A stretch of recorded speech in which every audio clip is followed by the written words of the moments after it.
So I originally wanted to make my usual end-of-year worst New Balances of 2023, but when I tried to put together a list of New Balances that looked genuinely bad and were New Balances I personally wouldn't wear if given for free and ignored the context behind them, I couldn't really find any New Balances that fit that criteria while looking back at the 2023 releases. I did, however, find a lot of collaborations that were by no means bad shoes, were pretty underwhelming and boring for collaboration standards. For me personally, I have a higher expectation for collaboration shoes. When another person or brand or multiple people and or brands collaborate with a shoe brand, I expect something special out of the project and a shoe that stands out in a crowd of GRs. Whether that be introducing a unique color scheme, utilizing a new type of material that typically isn't used on the shoe, maybe implementing a special detail or gimmick, or straight up making a brand new model. Those are just some of the things that I personally think makes a good collab stand out. For example, there were two collaborations that released this year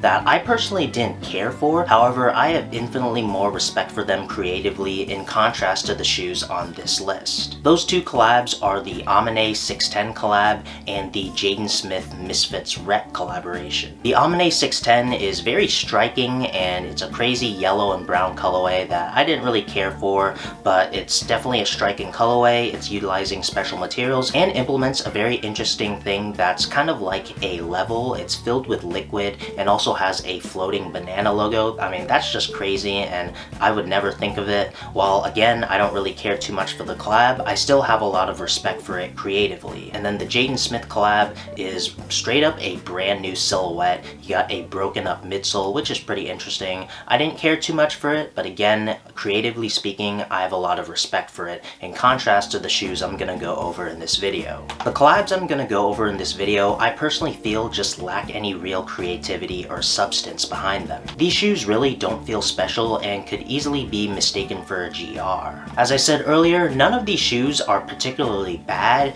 If I were given any of these shoes for free, I'd definitely wear them. I just feel like they're lackluster when you consider that they are collaboration projects. Before we get into the list, let me just state the obvious. This is just my own personal opinion. This is not a hate video on the collaborators or the actual shoes themselves. It's just constructive criticism and my opinion, and you shouldn't be offended if you like any of the shoes on this list. First up is the Studio FY7 576 collaboration. The most interesting thing about this collab is that it was stupid limited to only 500 units. Nothing really special is done to this shoe, and the colorway is very plain and simple. It's a made in UK 576, which is a very similar silhouette to the 574, and this colorway looks very similar to a plethora of 574 GRs that you could easily buy for retail on newbalance.com that are readily available, and some of which even go to Joe's New Balance outlet. This shoe looks like any old GR that just has a special color in the end logo and the embroidered branding on the tongue. It's a very underwhelming shoe. And next up are both of the Jown collaborations of the year,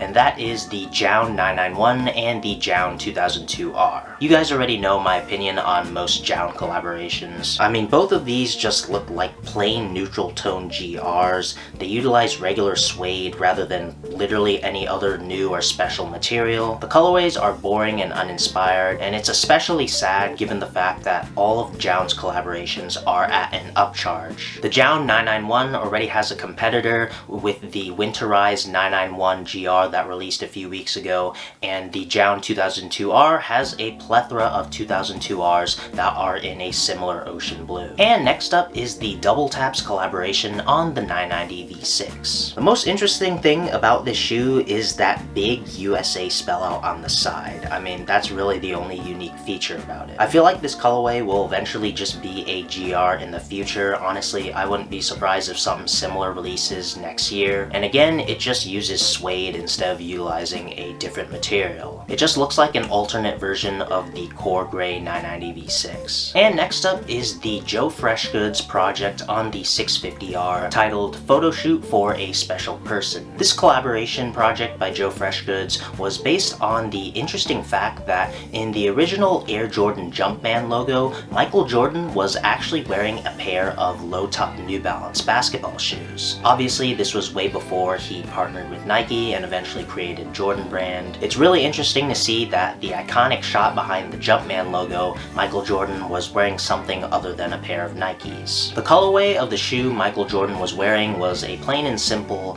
white shoe with some gray accents, and Joe Freshgoods and New Balance attempted to recreate this colorway on a 650R for the project. He also put phrases like "what if the story was different" and "photo shoot for a special person" on the packaging and the branding. It's definitely an interesting idea and concept, but unfortunately the execution leaves us with a plain white and gray 650R that looks like any old white 650R GR. I mean, the shoe supposedly has better quality materials and obviously has some Joe Freshgoods branding around the shoe, but it's still plain nonetheless. The collab was attempting to explore what would have happened if Michael Jordan signed with New Balance instead of Nike. However, I personally fail to see how that message and story is conveyed through the shoe. I really just see a plain white 650R with some small changes and some gray accents. I understand that would be really hard to pay an homage to Michael Jordan without getting into any real legal trouble. Joe Freshgoods and New Balance obviously couldn't just slap a Jumpman logo on the shoe or put Michael Jordan's name around the shoe or packaging, so I understand the idea was very hard to execute. Again, the shoe itself just looks very plain and simple other than the Joe Freshgoods branding, and doesn't really have any good homages to the story other than the fact that it's the same colorway, but as I said earlier, unfortunately the colorway was just a plain and simple colorway in the original shoe Michael Jordan was wearing. The only real nods to the story are on the packaging and the advertising for the collab. As I said in my original thoughts video for this collaboration, I personally thought it would have been a better idea if Joe Freshgoods and New Balance dug into New Balance's archives and actually recreated the shoe that Michael Jordan was wearing. I'm not too sure what the original model was, I just know it's a low top basketball shoe, and from the photo I can tell it's not a 550 or a 480, it was something different. I feel like utilizing the actual silhouette Michael Jordan wore and not just the colorway he wore would have been a better homage to the story while still avoiding the legal issues. It also would have been a better excuse to limit this collaboration to only 500 units, since bringing back an entire model would just be for this limited collaboration